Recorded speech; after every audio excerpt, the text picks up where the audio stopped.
Artistiin hangafti Oromoo Dr. Kabajaa Alii Birraa dhukkubsatee hospitaalatti yaalamaa jira. Gameessi umurii 73 kun torbeewwan lamaan darbanii Finfinneetti yaalamaa akka turee fi guyyoota muraasa asitti ammoo Adaamaatti yaala argachaa jira. Namoonni tokko tokko miidiyaa hawaasummaa irratti waa'ee artist Alii Birraa odeeffannoo sobaa facaasanii nama rifaasisaa waan jiraniif waa'illi keenya Buzawarq Olaanaa haala fayyaan isaa irratti argamu irratti dubbiseera.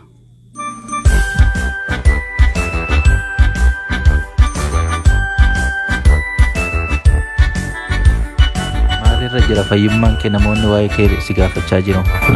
Nama nagaa duraan xinnoo dhukkubee ture waanuma umriitii qabeetiin hospitaalii 7-1 keessatti olii gad deddeebi'aa ture.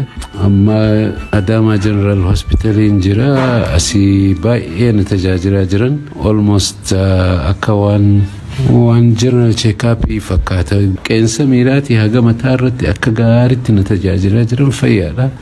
Dhukkubni keessan maal ture? Wannuma argitee nyaata nyaattuu fi dhugaatii dhugaa garaa keessatti walitti qabamee bahuu dadhabee galata rabbiitti wayyaatiin jira amma. Dhukkubni kun haaraa amma meeshaan jalqabe moo durmaanuu waan sin dhukkubaa ture? Lakki kun haaraa anaaf takka kana garuu dhukkuba umrii baay'een qaba kan onneetiis kan sukkaaris waanuma umriidhaan dhufu jechuu kootiin fakkaata. Wayaa caalullee akkasi miidhee baay'ee ana duwwaa miti nama miliyoona 50 caala kan hubame kan miidhame kan rakkanne agartee kan gatii guddaa qabu nu harka saaman nurra harka fudhatanii nu wanna godhan. Kanaafuu isaas mee rabbiin rahmata godhuu fi araaramuuf waan hundaa'u wannummaan barbaadu miti inni haqni akka bahee namni isa nurraa ajjeese argame feenu nuti dhiifama goonaaf yoo hin taanes uummata gaafannee akka gaariitti wanna jechuudha murtii kennu. Kanaafuu haga duraanii baay'ee wannaan ta'an hadoode jechuu dandeessa ugaan dhaga'u.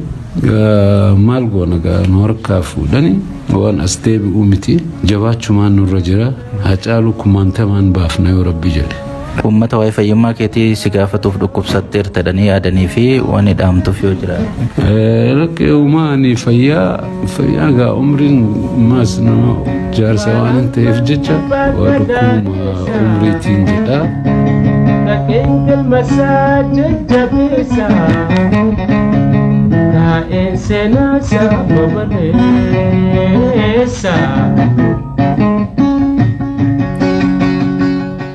Artist Alii Birraa jaarraa walakkaa oliif sirboota barriirraan dabarre dhimmoota walqixxummaa jaalala aadaaf eenyummaa akkasumas kan maqaa biyyaa kaasan sirbuun qalbii uummata bal'aa keessa akka jiru labanni kaleessaa fi har'aa dhugaa ba'uuf dhaggeeffatoota keenya sagantaa keenya kanumarratti xumurraa